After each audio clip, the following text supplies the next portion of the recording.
Shalom keluarga Saat Teduh. Senang sekali setiap kali kita masuk hadirat Tuhan bersama-sama seperti ini. Hati kita dimurnikan sekali lagi. Hidup kita disucikan oleh darah Yesus. Saya bacakan dulu kesaksian ya, untuk menguatkan iman Anda yang sedang berharap sama Tuhan. Lihat orang lain mendapat mujizat, saya yakin hari ini giliran Anda. Ola Tade dari Rote, NTT. Saya ingin bersaksi tentang kesembuhan saya dari sakit mah kronis. Pada saat teduh bersama tanggal 3 November, Pastor Philip mengatakan, ada yang batuk bertahun-tahun itu karena asam lambung. Hari ini Anda sudah disembuhkan. Saya serta anak-anak kaget langsung lompat dan imani kalau itu saya. Karena saya sejak hamil anak kedua 8 tahun lalu, saya mulai batuk-batuk kering sampai sekarang. Batuknya parah sampai sesak nafas. Sering gak bisa tidur malam karena batuk. Puji Tuhan sejak saat itu saya tidak batuk lagi hingga hari ini. Lalu pada saat teduh bersama tanggal 12 Januari tentang 12 bakul penuh, Pastor bernubuat. Ada polip di lambung seseorang dan juga penderita sesak nafas. Dia tidak lagi terkandung dengan obat-obatan dan disembuhkan Tuhan Yesus. Lalu saya imani itu untuk saya. Sebelumnya saya sudah disembuhkan dari batuk kering, tapi masih sering sesak nafas. Saya selalu mengkonsumsi obat MA dan obat sesak nafas. Lalu saya imani, saya sudah disembuhkan. Ketika saya imani itu, saya langsung singkirkan obat-obatan. Dan puji Tuhan sampai sekarang saya nggak pernah sesak nafas lagi. Bahkan ketika tidur malam biasanya dengan posisi setengah duduk. Tapi sekarang sudah bisa bantal rata. Terima kasih Tuhan Yesus. Sungguh ajaib pertolongan Tuhan. Bahkan secara bertahap dia sembuhkan saya melalui hambanya. Makasih Pastor Philip. Makasih Tuhan Yesus ya. Tuhan yang menyembuhkan. Praise the Lord, puji Tuhan. Itu yang namanya progressive healing. Kesembuhan yang bertahap tadi. Karena Tuhan melatih iman kita. Saya percaya, orang yang percaya tidak akan dipermalukan. Peratih Lucia. Saya mau bersaksi karena Tuhan Yesus baik kepada rumah tangga kami. Di acara Saat Teduh bersama Pastor Philip tanggal 15 September dengan tema Bahasa Kacau Proyek Berhenti, Kuasa Komunikasi. Di akhir acara Pastor bernubuat, ada suami istri yang suka berantem saling gak mau ngalah. Ini saatnya Tuhan berbicara dan menegur kami. Di waktu itu juga saya sangat lemah iman dan saya lemah rohani. Tapi Roh Kudus menguatkan melalui Pastor Philip. Itu memang benar, kami sering sekali berantem. Puji Tuhan sejak saat itu rumah tangga kami dipulihkan. Di waktu yang sama, Pastor Philip bernubuat yang belum berbahasa roh ingin memperolehnya, suruh ikuti. Saya ikuti dan imani. Puji Tuhan, seketika itu juga saya diurapi dan dibaptis Roh Kudus dengan berbahasa lidah. Dan kasih mula-mula saya dapatkan lagi. Ada damai sejahtera yang lama tidak pernah saya rasakan. Puji Tuhan hidup saya diubahkan. Sekarang saya berkomitmen untuk lebih taat kepada Tuhan Yesus. Saya senang mendengar kesaksian seperti ini. Perubahan hidup namanya. Inilah mujizat-mujizat heran yang Tuhan masih kerjakan.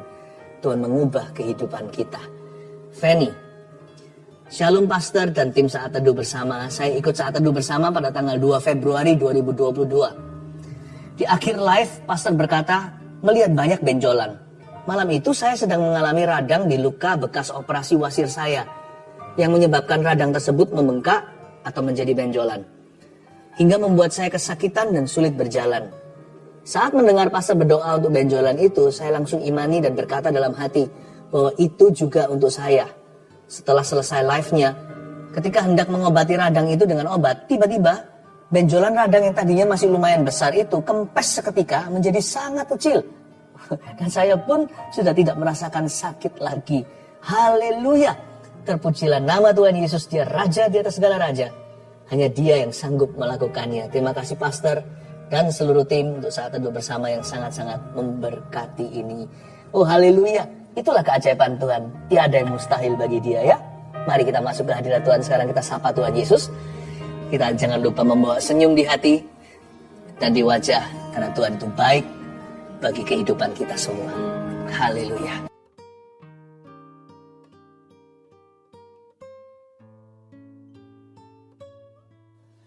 Selamat malam semua, apa kabar? Shalom, shalom. Dan kalau yang nggak live nanti menyaksikan video ini, di jam berapapun Anda menyaksikan ini, Tuhan ada di situ. Ya. Kita mulai dengan kesaksian seperti biasanya. Live chat juga sudah buka. Ini kan YouTube Live.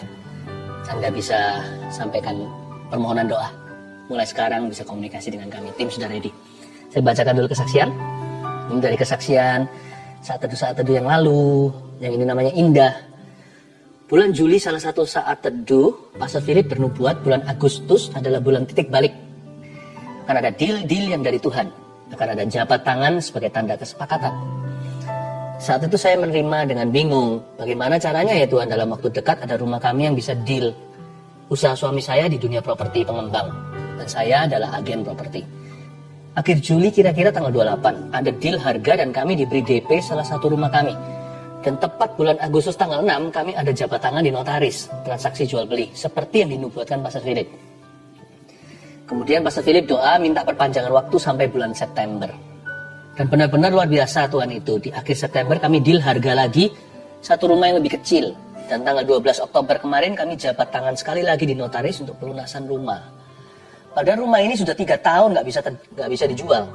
3 tahun belum bisa terjual, tapi justru di saat pandemi malah bisa terjual dan cash lagi pembelinya. Dahsyat.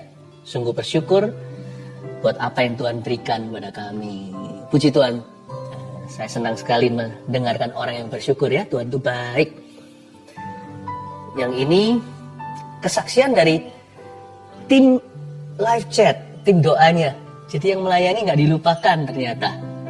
Give, it will come back to you. Ini agak panjang, kesaksian luar biasa. Kira-kira hampir 1 bulan saya sering gatal-gatal di seluruh badan, rasanya nggak enak. Seperti panas, perih, sampai mau garuk-garuk saja.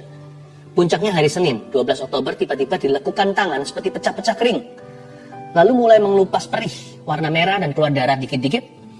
Lalu di pergelangan tangan kiri dan semua lengan saya seperti ada kulit mengkerut dan berubah warna jadi coklat seperti kulit kering. Lalu tanggal 14 Oktober saya tugas live chat. Jadi nggak dengerin Ko Philip saat teduh. Tapi saat itu suami saya mengikuti saat teduh bersama Ko Philip. Malam harinya saya sudah tidur. Sama suami saya saat teduhnya diputar ulang lagi. Saat di akhir Ko Philip bilang, ada seseorang perempuan yang Anda punya alergi tertentu. Itu ditimbulkan oleh lemak dalam tubuh Anda. Karena badan Anda gemuk, lifestyle Anda tidak sehat. Lemak itu membuat badan Anda gatal, sampai dilekukan-lekukan tangan merah-merah seperti darah keluar. Dan Ko Philip bilang kalau Anda dijamah Roh Kudus saat ini, dan Anda disembuhkan. Dalam sebulan berat badan Anda akan turun sampai 5 kilo. Lalu malam itu Sandy Imani namanya nih, dan doakan bahwa itu saya dan saya pasti disembuhkan. Waktu pagi hari bangun tidur sama Sandy, saya diputarin saat teduhnya Ko Philip, dan waktu Ko Philip bernubuat buat orang yang sakit gatal-gatal, kita langsung toleh-tolehan. Sandy cuma bilang, kamu gak doa sama Tuhan masalah gatalmu itu, tapi Tuhan tahu detail loh. Detil sekali segala yang kamu perlukan. Saya memang gak doa sama Tuhan masalah gatal yang saya alami, karena saya kira kulitnya kering saja karena jarang sekali punya waktu perawatan tubuh seperti dulu. #efek sibuk kerja. Terus juga jarang makan sayur. Saya baru sadar ternyata hal sekecil itu pun bahkan tidak saya pikirkan bisa jadi masalah kalau Tuhan tidak campur tangan. Tapi puji Tuhan, Yesus tahu apa yang saya butuhkan. Puji Tuhan sekarang sudah gak gatal lagi. Tangan yang bagian lekukan sudah kering, tidak merah-merah sampai seperti darah keluar. Lalu di lengan juga merah-merahnya sudah kering. Di pergelangan tangan juga perlahan kulit mengkerutnya memudar. Yang pasti sudah nggak perih lagi. Lalu yang lebih wow, berat badan saya setiap hari sedikit-sedikit turun. Belum drastis, tapi sekarang sudah 70 sampai 71 kiloan dari yang sebelumnya 76,4 kilo. Melalui kejadian ini saya belajar bahwa ketika kita belajar hidup sungguh dengan Tuhan, kita nggak usah khawatir tentang apapun, karena Tuhan sendiri yang turun tangan, yang cover kita hingga detil-detil hidup kita. Apa yang kita pikirkan, apa yang kita butuhkan, apa yang kita perlukan, bahkan sampai apa yang tidak kita pikirkan, yang tidak dilihat mata, tapi kita perlukan, Dia yang menyediakannya bagi kita. Vina dan Joel. Haleluya. Haleluya, saya terharu. Tuhan itu kerjanya dahsyat, nyata sekali. Hari ini giliranmu. Ayo bawa hati untuk menghadap Tuhan Yesus. Dan Insta Live juga sudah bergabung. Mari kita semua satukan hati, satukan iman, bahwa pengharapan kita yang fokus kepada Tuhan. Mari kita menyembah. Apa yang paling nikmat saat kita bersaat teduh? Yaitu kalau kita berdoa dan membaca firman bersama-sama dengan keluarga. Saya berharap Anda satu keluarga juga sama-sama sudah siap menerima firman Tuhan hari ini. Saya bacakan dulu kesaksian untuk menguatkan Anda sekalian, sehingga berkat Tuhan akan mengalir dengan limpah, bahkan di dalam rumah tangga setiap keluarga saat teduh tercinta. Saya bacakan ya. Herlianti memberi kesaksian begini. Sejak saat saya mulai ikut saat teduh bersama, saya merasakan mujizat Tuhan. Ketika pastor doakan orang yang asma dan infeksi saluran kantung kemih, saya imani. Dan tanpa sadar saya sering kambuh infeksi saluran kantung kemih. Ternyata setelah didoakan pastor, tidak pernah kambuh lagi. Saya percaya Tuhan Yesus sudah sembuhkan saya. Anak saya dulu, kalau dia batuk dan tidak cepat diberi obat, biasanya bisa sampai sesak nafas. Dokter pernah bilang itu asma. Namun sekarang asma itu sudah tidak kambuh lagi. Walaupun anak saya kena batuk, puji Tuhan Yesus, Ia sudah sembuhkan kami. Terima kasih Tuhan, terima kasih Pastor Philip. Tuhan Yesus memberkati pelayanannya. Haleluya. Asma, batuk, sakit apapun, yang ringan maupun berat, dalam Kristus selalu ada harapan ya. Ibu Linda, saya didiagnosa positif COVID-19 di awal Juni 2021. Awalnya, saya tidak merasa gejala apa-apa. Ketika saya konsultasi dengan dokter penyakit dalam, tidak ditemukan tanda-tanda penyakit COVID-19 itu. Dan saturasi saya pun baik-baik saja. Namun rasa takut dan sakit serupa mah itu selalu muncul saat subuh. Sakit sekali rasanya, sampai-sampai saya kesulitan untuk bernafas. Suami saya yang berbeda kepercayaan mulai mendoakan saya dan meminta saya mempercayai keyakinannya. Namun saya menolaknya dan tetap teguh percaya bahwa Tuhan Yesuslah satu-satunya juru selamat. Suatu hari ketika saya menyaksikan saat teduh bersama, Pastor Philip Mantova bernubuat tentang seorang ibu yang minum obat penenang dan obat mah, ibu itu akan sembuh total. Saya dikuatkan dan beriman bahwa hal itu adalah nubuatan untuk saya. Semenjak hari itu, rasa sakit dan kekhawatiran berlebihan itu perlahan-lahan hilang. Dan saya sudah jarang minum obat lagi. Jiwa saya makin dikuatkan, terutama melalui persekutuan dalam CG. CG di sini cell group ya. Banyak orang memiliki masalah jauh lebih pelik dari saya, tapi kami semua dapat tetap saling menguatkan. Saya percaya hanya Tuhanlah andalan saya. Haleluya. Bukan hanya disembuhkan, tapi juga memperoleh komunitas rohani yang saling menunjang. Puji Tuhan ya, saya berdoa juga keluarga saat teduh tidak ada satupun yang yatim piatu rohani. Semua akan menemukannya. Saya percaya Tuhan memberi kita rumah, bukan hanya di sorga, tapi juga di bumi ini, yaitu saudara seiman yang peduli.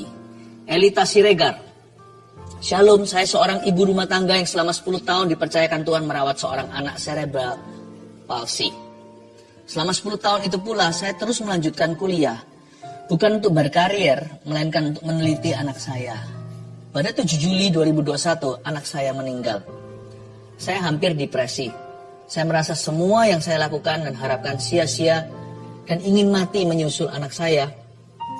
Dalam kedukaan yang dalam tanpa sengaja tayangan ulang siaran saat teduh bersama tentang bebas dari depresi muncul di YouTube. Saya skip, tapi muncul lagi dan lagi. Tanpa minat saya klik dan menonton tayangan itu. Di luar dugaan, firman yang disampaikan saat itu mengubah sikap hati saya. Saya kembali bangkit karena Tuhan belum selesai dengan saya. Kemudian saya ikut ujian CPNS pada tanggal 25 Desember 2021 dan dinyatakan lulus sebagai dosen di salah satu universitas negeri di Depok, Jawa Barat. Saat ini saya yang dahulu hanya seorang ibu rumah tangga telah mulai mengajar di tempat yang baru dan hingga saat ini saya adalah jemaat saat teduh bersama Pastor Philip. Haleluya. Puji Tuhan ya, saya hatinya berbunga-bunga kalau mendengarkan kesaksian seperti ini. Ingin segera mencium kaki Yesus dan berkata terima kasih, semua adalah karena perbuatanmu. Kalau orang lain ditolong, keluarga kita juga. Mari kita masuk ke hadirat Allah. Come on guys, let's worship Jesus together. Sungguh yang terutama di dalam hidup ini hanyalah Engkau Tuhan. Segala sesuatu ada di bawahmu, bahkan tidak apa-apanya dibandingkan Tuhan.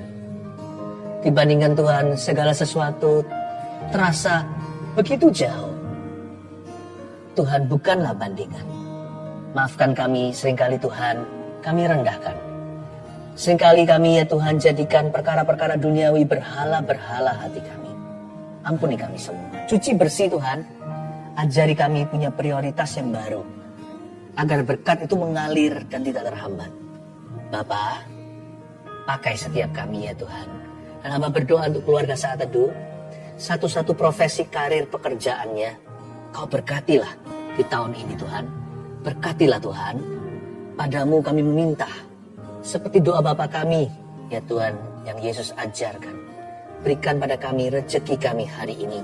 Hamba berdoa bagi orang-orang yang struggle, ya Tuhan, orang-orang yang bergumul soal keuangan, penghasilan, penghidupan. Tuhan, tilik satu persatu. Hamba tergerak mendoakan ini sebelum firman. Terima kasih Tuhan. Mulai hari ini, berkat itu akan mengalir, kata Tuhan. Terima kasih Yesus. Sampaikan sabdamu. Beritakan firman-Mu, biar hati kami terpaut tertuju hanya pada Tuhan. Koreksi kami. Kalau kami salah, koreksi. Jangan biarkan, karena kami bukan anak gampangan. Karena kami adalah anak-anak sah kerajaan Allah. Sembunyikan hamba di balik salib-Mu. Di dalam nama Tuhan Yesus. Haleluya. Amin. Puji Tuhan, ambil Alkitab dan catatan. Saya hari ini mau bicara tentang istri Lot. Seperti lukisan yang ada di belakang kami tadi waktu kita memuji. Itu lukisan saya. Saya beri judul Lot's Wife. Love Life, Not Things. Saya berikan tema judulnya begini. Istri Lot. Cintai love life. Cintai kehidupan. Jangan cintai benda mati. Kasihi hidup ini. Ya, love your life. Jangan cintai barang. Mari sama-sama kita buka dulu ayatnya. Ayatnya ada di Kejadian pasal yang ke-19 ayat 24 sampai 26.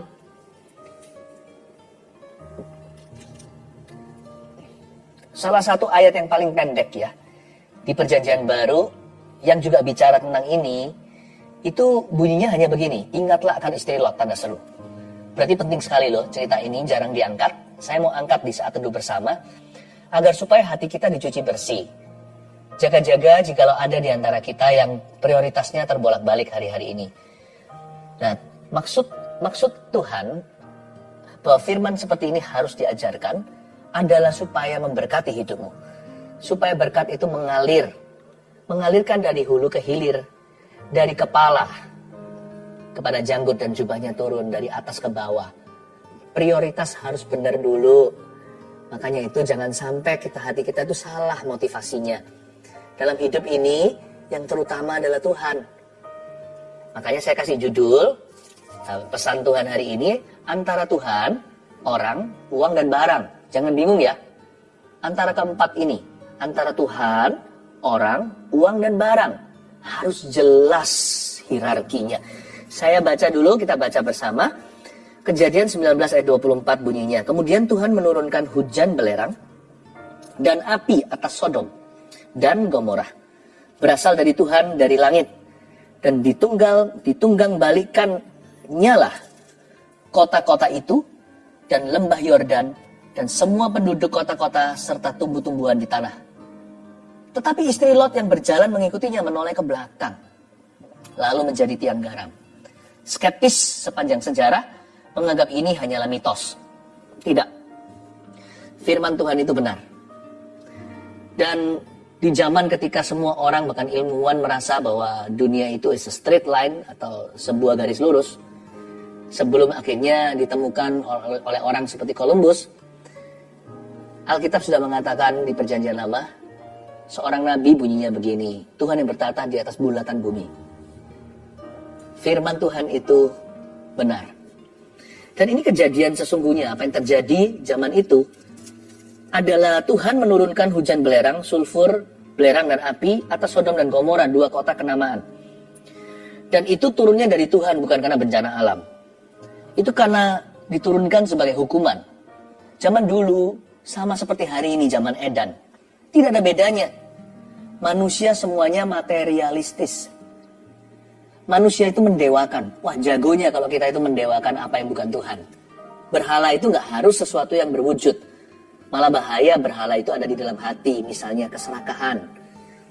Contohnya, ya kan? Contohnya orang-orang yang punya agenda pribadi, selalu memanipulasi, hatinya selalu punya maksud-maksud tertentu, nggak pernah tulus gitu sama sesamanya, apalagi sama Tuhan Yesus. Yang kayak gitu itu harus diwaspadai, karena yang seperti itu baal-baal masa kini. Dan Tuhan menunggangbalikan kota-kota itu. Kota-kota itu yaitu Sodom dan Gomora di lembah Yordan. Lembah Yordan itu di bawah sana, di selatan dekat Dead Sea. Bukan di dekat Dead Sea, ya di Dead Sea situ, di tempat Laut Mati. Dead Sea, Laut Mati adalah dataran yang paling rendah di bawah permukaan laut, paling rendah di bumi. Makanya di tempat itu hawanya panas. Dan mereka juga tidak hujan. Kota-kota Sodom dan Gomora dahulu adalah the entertainment capital of di sana. Waktu itu dulu adalah seperti Las Vegasnya, seperti Macau. Kota-kota entertainment yang ada perjudian, ya. Nggak hanya dua kota yang saya sebutkan tadi sih, di seluruh dunia semuanya ya ada di setiap kota.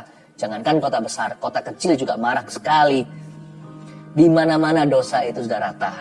Tapi saya sebut beberapa kota supaya menjadi gambaran. Tempat-tempat perjudian, prostitusi, pembunuhan, kaya miskin itu sangat jomplang sekali. Tidak ada yang namanya social justice atau keadilan sosial. Tidak ada belas kasihan, tidak ada ministry, tidak ada pelayanan. Tidak ada yang namanya orang peduli dengan sesamanya. Kota-kota itu adalah entertainment capital atau menjadi ibu kota entertainment, ibu kota hiburan. Tapi Tuhan sudah kasih peringatan berkali-kali, mereka nggak mau tobat. Juga di sana marak homoseksualnya.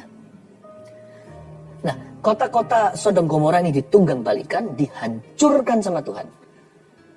Sebenarnya bukan karena lifestyle, gaya hidup dosanya saja.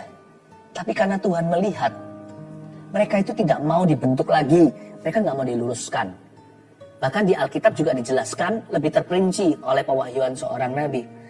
Bahwa Tuhan itu marah sama Sodom dan Gomora bukan hanya karena segala sesuatu yang terjadi di situ. Misalnya LGBT. Tapi karena mereka itu mencintai barang bukan orang. Sampai-sampai kalau ada orang menderita di depannya kelaparan, telanjang, bukan karena mereka yang pura-pura loh ya, sungguh-sungguh papa, yang sungguh-sungguh menderita, mereka nggak peduli. Dianggap seperti benda mati. Yang penting adalah money. Tuhan marah sama Sodom Gomora karena mereka tidak peduli sama sesamanya. Tidak ada social care, tidak ada peduli kepada sesama manusia.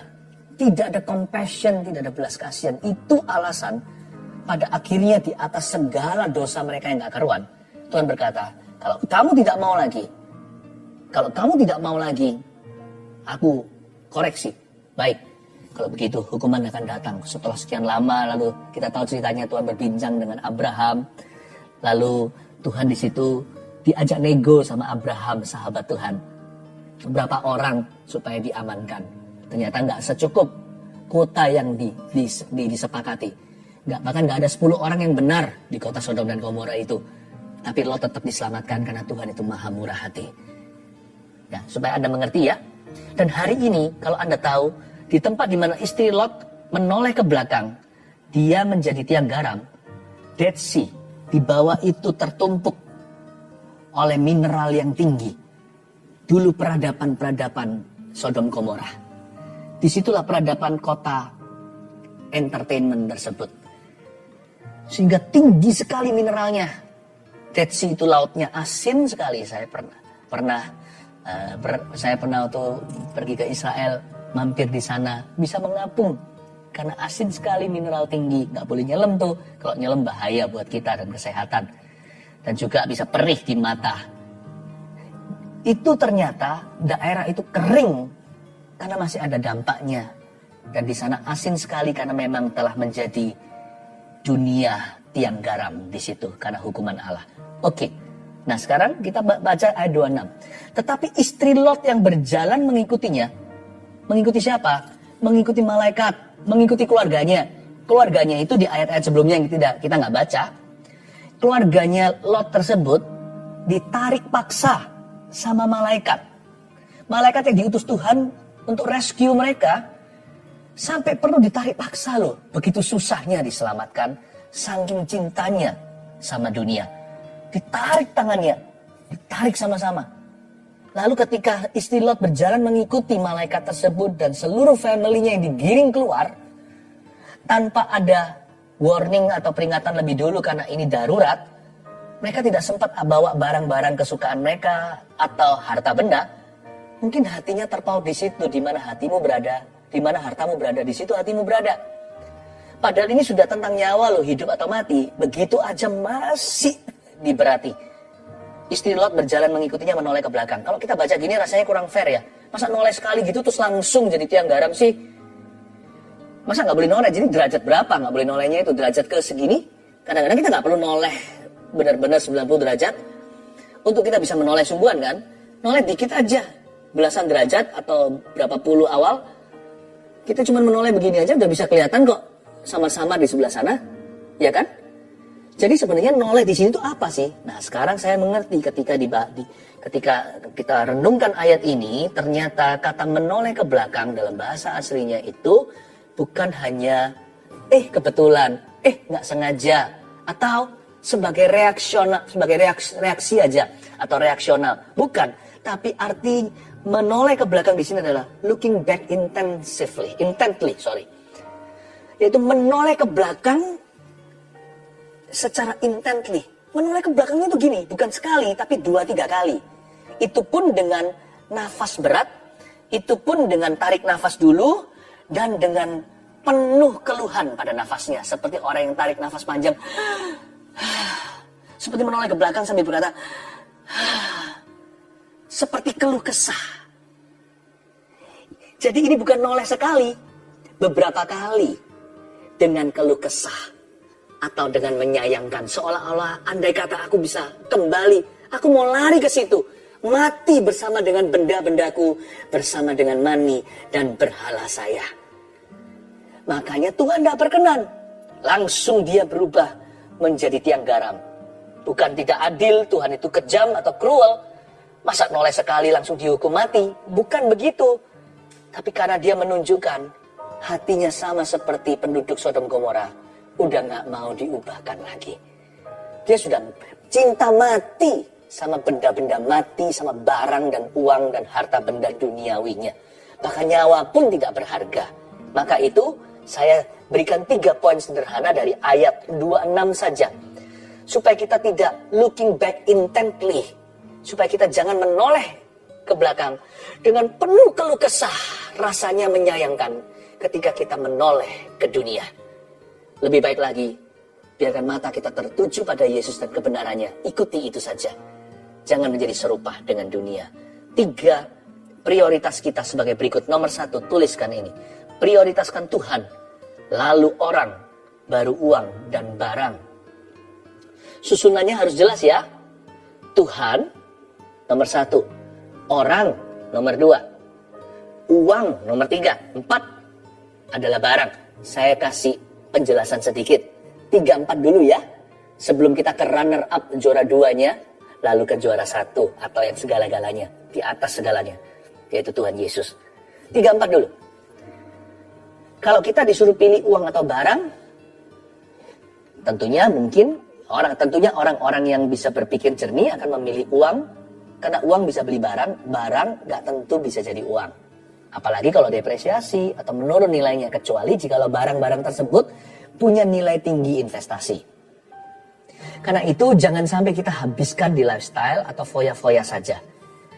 Gak peduli berkat Tuhan mau ngalir sebanyak mungkin apa, sebanyak apapun juga akan bocor semua jikalau kita tidak punya prioritas yang benar. Seperti saya katakan, bak urapan di kepala. Jadi kepala kita harus jernih memikirkan. Disitulah, di kepala inilah priority.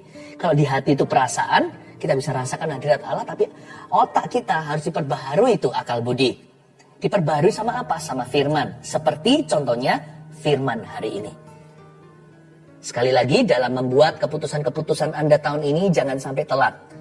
Jangan sampai akhirnya Anda membuat keputusan yang ceroboh karena kurang firman. Makanya saya kasih firman seperti ini sebagai tuntunan. Bukankah firman itu pelita? Dia terang bagi kaki dan dia adalah pelita bagi jalan. Saya dorong Anda Diterangi firman akal budinya untuk membuat keputusan-keputusan yang bijaksana. Bukan hanya soal keuangan, soal waktu, soal talenta, soal perasaan, kata-kata, segalanya ya. Prioritas 3 dan 4 tadi saya sudah sebutkan. Tapi 3 dan 4 ini harus di bawah runner up.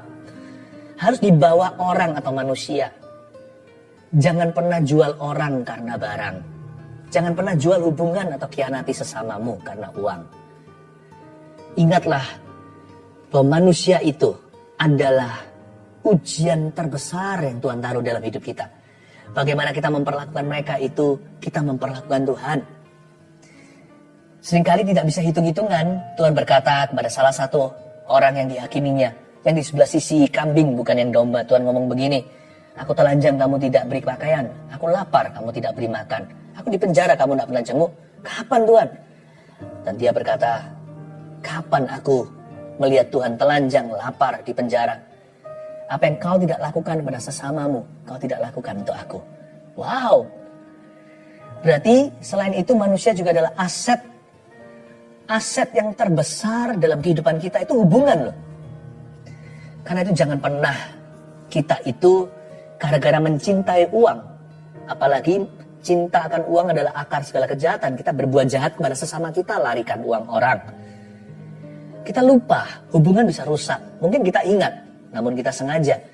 Jangan lupa juga, orang yang kita larikan dananya, orang itu juga kasihan. Kalau kita punya kasih sama orang itu, kita gak akan larikan. Sebenarnya semua 10 perintah Allah itu jikalau ada kasih. Semuanya itu tunduk di bawah hukum kasih, jikalau ada kasih. Semua dosa itu gak jadi. Kita mau bunuh, gak mungkin kan kita bunuh orang yang kita cinta kalau kita mengasihi. Kita mau curi, nanti dia cari setengah mati, kasihan sekali, gak jadi. Kalau kita bisa menaruh orang manusia di atas uang dan barang, kita gak akan berbuat jahat sama siapa-siapa. Benar. Karena kita tidak akan tega. Coba pikirkan. Orang itu harus di atas uang dan barang. Jangan perhitungan seperti orang Samaria itu keluar uang loh dia. Karena dia mengobatkan ras musuhnya. Samaria dan Yahudi tidak akur. Tapi orang Yahudi itu ketika dirampok dalam perumpamaan Yesus. Imam, Lewi, siapa yang datang, orang-orang yang religius tidak peduli. Pura-pura gak tahu. Orang Samaria itu angkat, gendong sendiri dengan energi. Naikkan di atas kuda atau bagalnya. Lalu dibawa ke sebuah penginapan alias rumah sakit zaman itu. Diobati, diminyaki lukanya. Disembuhkan dengan makanan bergizi. Dia titipkan uang, dia berkata nanti aku kembali kalau kurang aku tambahkan. Wow, ini yang disebut peri kemanusiaan.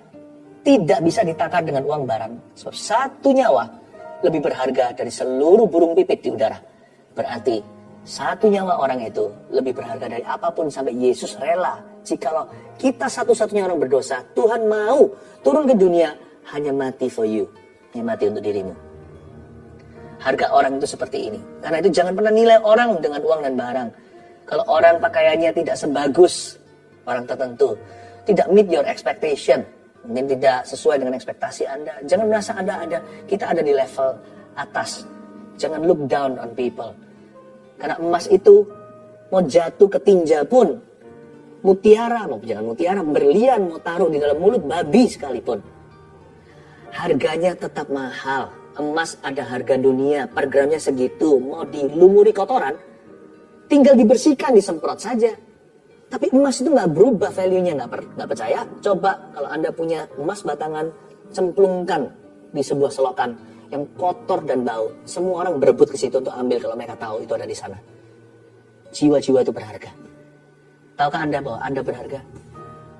Kami tidak akan hitung-hitungan untuk bisa menjangkau dan mengasihi serta melayani, bahkan memuridkan Anda. Dalam kita mengambil keputusan, orang harus di atas uang dan barang. Ini juga yang membuat banyak kepala keluarga salah kaprah.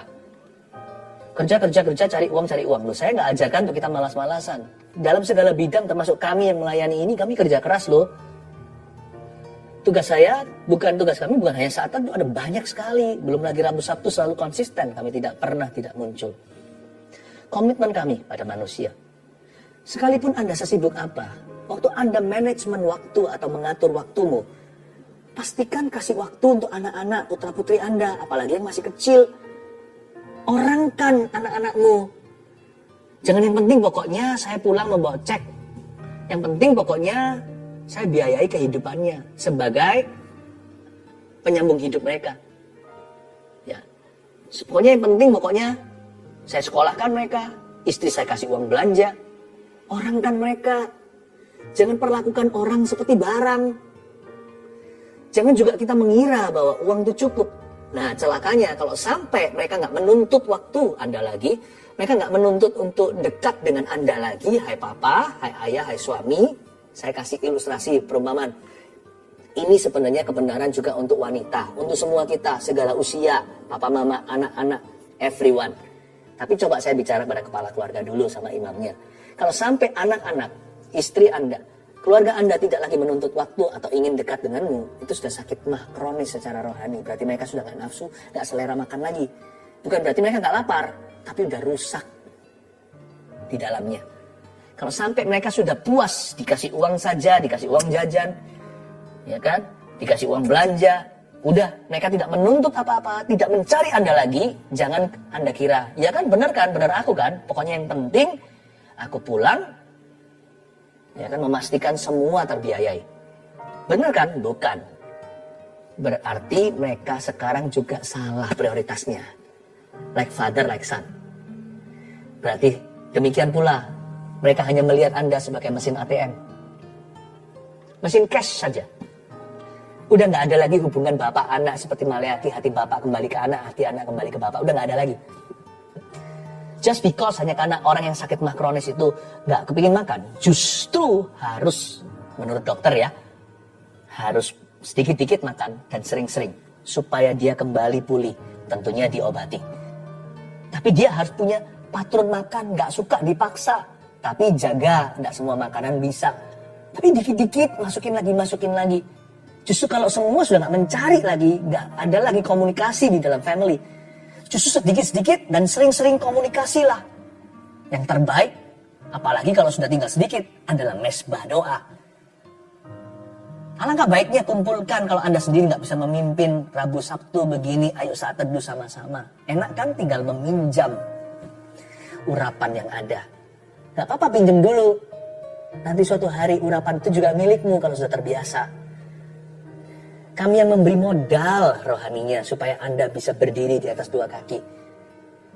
Sedikit-sedikit harus komunikasi. Tarik kembali ke senter, ke tengah. Yaitu Tuhan dan orang.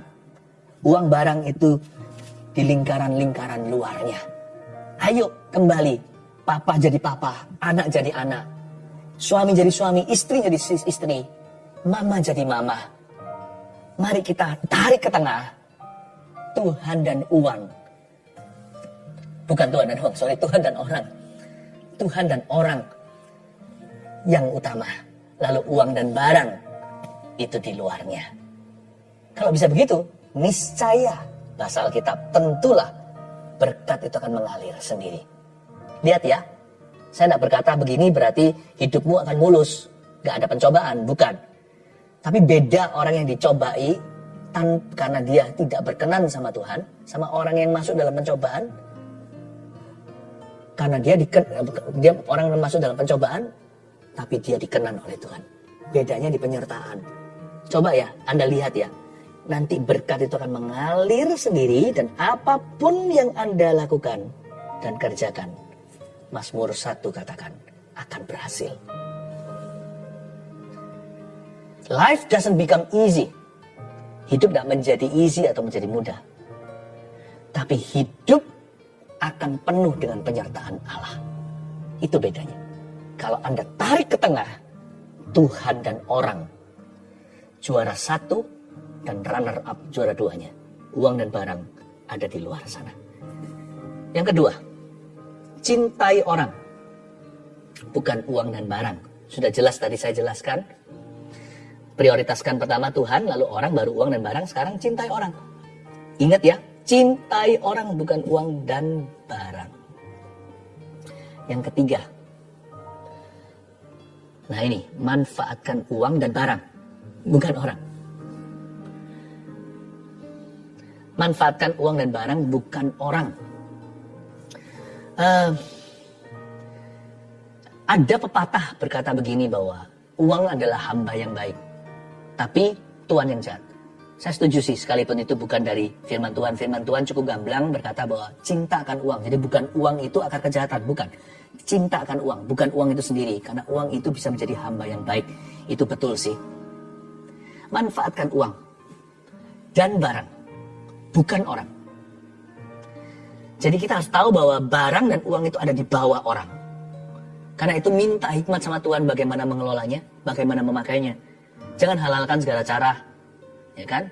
Karena suap itu ditentang oleh firman Tuhan. Yang dimaksudkan manfaatkan uang itu, manfaatkan uang dengan cara yang baik untuk mencapai hal-hal yang mulia, hal-hal yang positif, hal-hal yang berguna. Manfaatkan barang juga, bukan orang. Tapi jangan manfaatin orang. Gak enak loh merasa dimanfaatkan sama teman. Gak enak loh merasa dimanfaatin sama manajernya, merasa dimanfaatin sama stafnya, atau dimanfaatkan sama rekan kerjanya, kongsiannya, ya kan, partner bisnisnya. Gak enak kalau dimanfaatkan. Please jangan manfaatkan orang. Orang itu untuk dikasih. Tapi kita manfaatkan uang dan barang. Uang dan barang kalau hilang masih bisa dicari. Orang kalau hilang, Alkitab mengatakan dengan jelas, seorang teman yang dikhianati atau seorang sahabat akan lebih susah untuk dimenangkan kembali, lebih gampang untuk menaklukkan benteng musuh yang ditemboki. Kota yang ditemboki penuh itu lebih gampang untuk ditaklukkan daripada kita memenangkan kembali seseorang yang pernah kita khianati. Please jangan manfaatkan. Kalau kita seperti itu, kita bukan domba, tapi kita serigala. Ingat, saya tidak masuk ke aplikasi detail-detailnya. Saya percaya Rema ini nanti akan berbicara sendiri kepada Anda.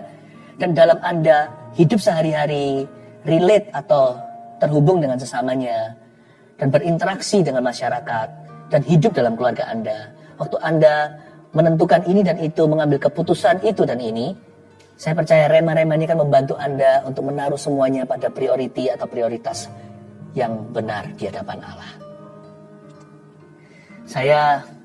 Saya dorong Anda untuk menaruh ini di dalam hati.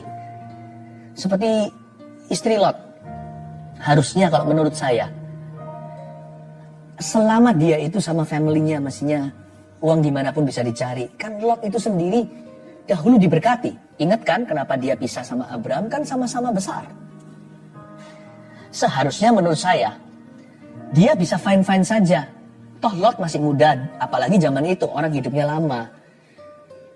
Nah, harusnya Lot dan istrinya dan seluruh anak-anaknya, harusnya mereka bisa membangun karirnya lagi.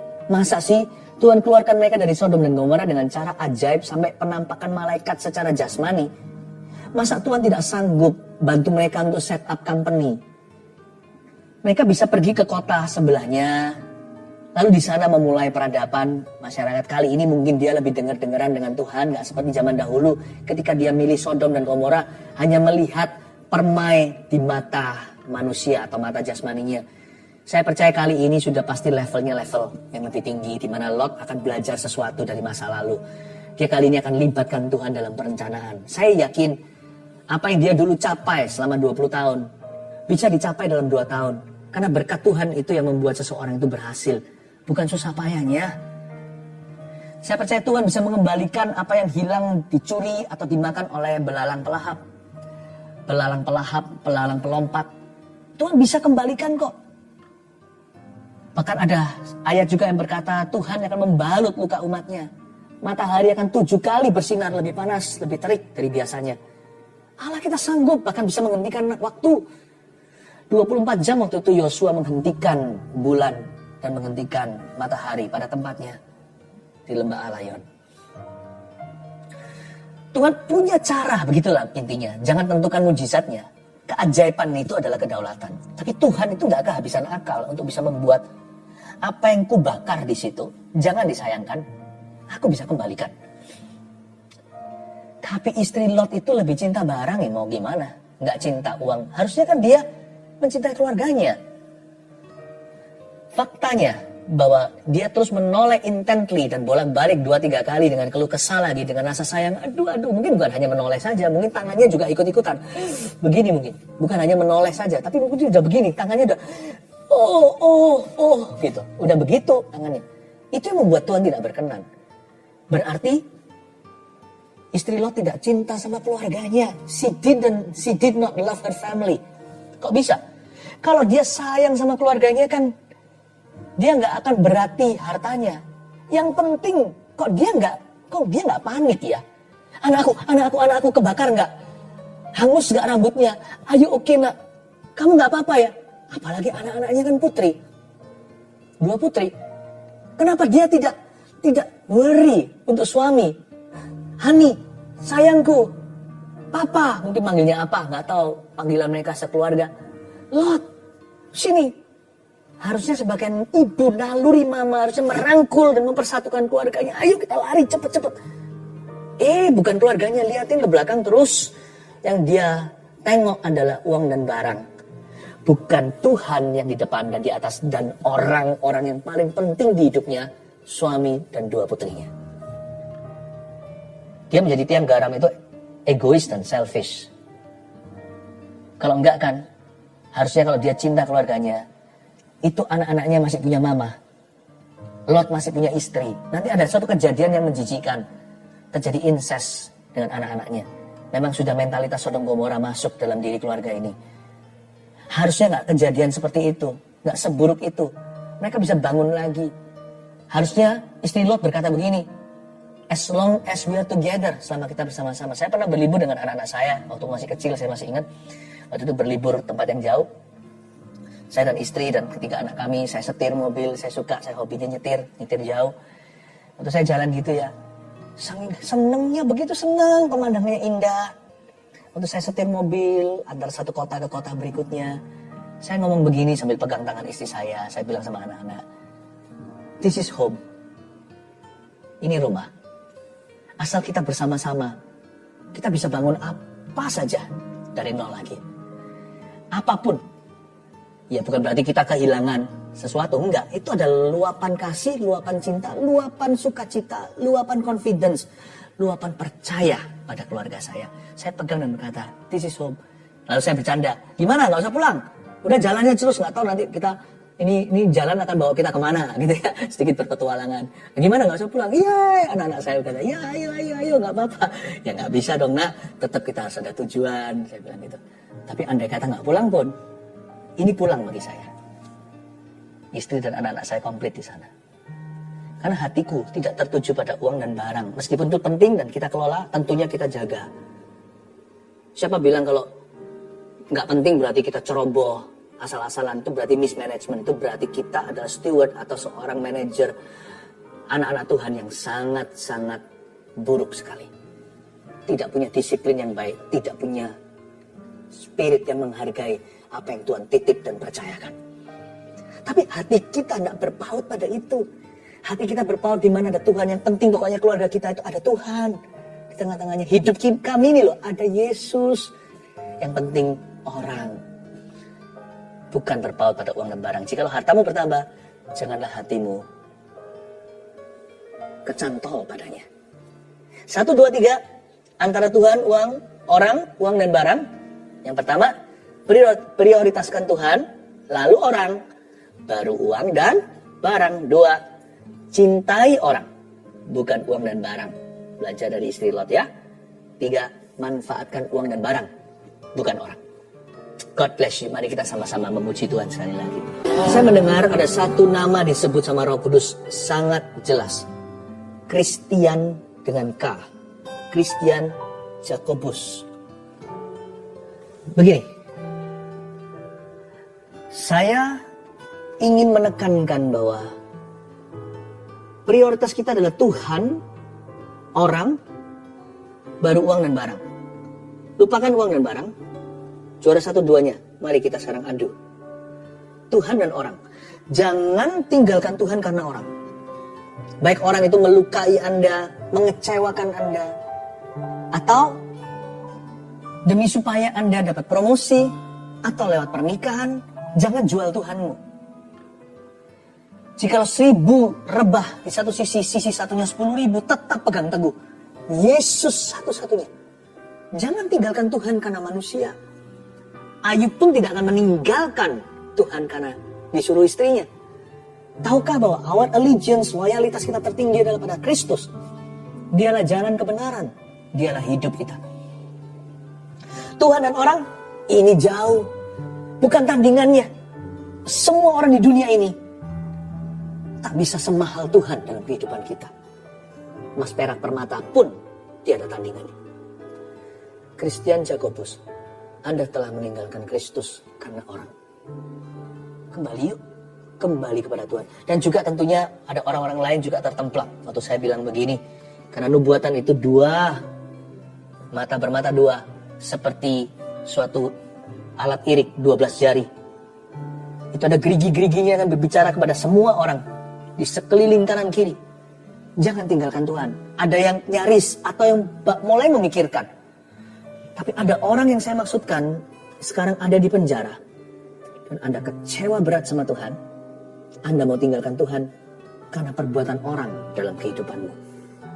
Why? Kembali pada Tuhan. Baik orang yang saya sebut atau orang yang lainnya. Kembalilah pada Tuhan. Antara Tuhan dan orang harus jelas. Tuhan tiada yang lain di sampingnya.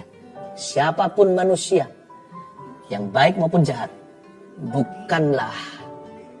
bukanlah tandingannya. Tuhan tiada yang lainnya. Sekali lagi saya ulangi, Tuhan tiada yang lainnya. Jangan tinggalkan Tuhan karena orang. Emas, perak, dan permata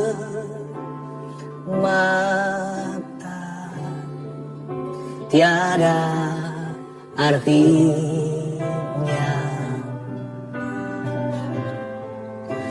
Ku ingin lebih dekat, bersekutu denganmu, jadikan ku hamba setia kepada. Lebih dari segalanya, memanggil setiap orang juga yang di dalam penjara sekarang, anak-anak Tuhan. Datang berdoa. Kuatkan imanmu, teguhkan imanmu pada Kristus, jangan goyah. Emas, perak, dan permata tiada artinya. Emas, perak, dan permata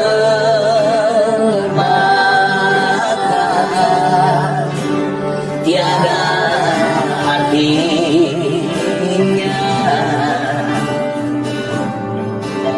Ku ingin lebih dekat, bersekutu denganmu, jadikan ku hamba setia. Mari kita semuanya ulurkan tangan ke depan, kita connect dalam iman. Waktu kita doakan setiap permohonan doa di live chat maupun di komentar-komentar di semua sosial media. Khususnya saya punya dorongan kuat sekali untuk orang-orang anak-anak Tuhan yang ada di dalam penjara, baik karena kesalahan mereka atau bukan. Mari kita berdoa untuk semua. Tuhan Yesus, hamba pertama doa untuk orang-orang yang sekarang berada di balik jeruji. Engkau berkata, aku di dalam penjara, tidak ada yang mengunjungi. Aku tahu Engkau ada bersama dengan mereka, baik mereka salah atau tidak. Jikalau mereka salah, ampuni Tuhan. Hamba minta kebajikan kemurahan-Mu tetap menyertai mereka di dalam sana. Berikan keringanan. Berikan roh pertobatan terlebih dahulu supaya tidak jatuh di lubang yang sama atau melakukan dosa yang sama lagi. Tuhan Yesus, bagi mereka yang bukan karena salahnya tapi sebuah proses yang masih berjalan, hamba berdoa juga supaya Tuhan Kau memberikan penyertaan. Dan untuk semua jemaat-Mu ya Tuhan, keluarga Saat Teduh yang sekarang memiliki pergumulan yang berbeda-beda, yang hamba-Mu tumpang tangan di sini. Hamba berdoa, sama-sama kami bergandeng tangan, tidak secara fisik tapi dalam iman. Kami minta mujizat Tuhan terjadi untuk setiap pergumulan. Di dalam nama Yesus Kristus, Tuhan, Engkau penuh dengan kuasa. Tidak ada yang bisa menghentikan. I speak blessing, ucapan berkat di dalam nama Yesus Kristus. Terima kasih Tuhan. Letakkan tangan yang ada. Ada satu orang yang sejak Anda uangnya dilarikan, Anda kecewa sama Tuhan, dimulai dengan kecewa sama orang, dan Anda jadi seorang ayah yang selalu emosian.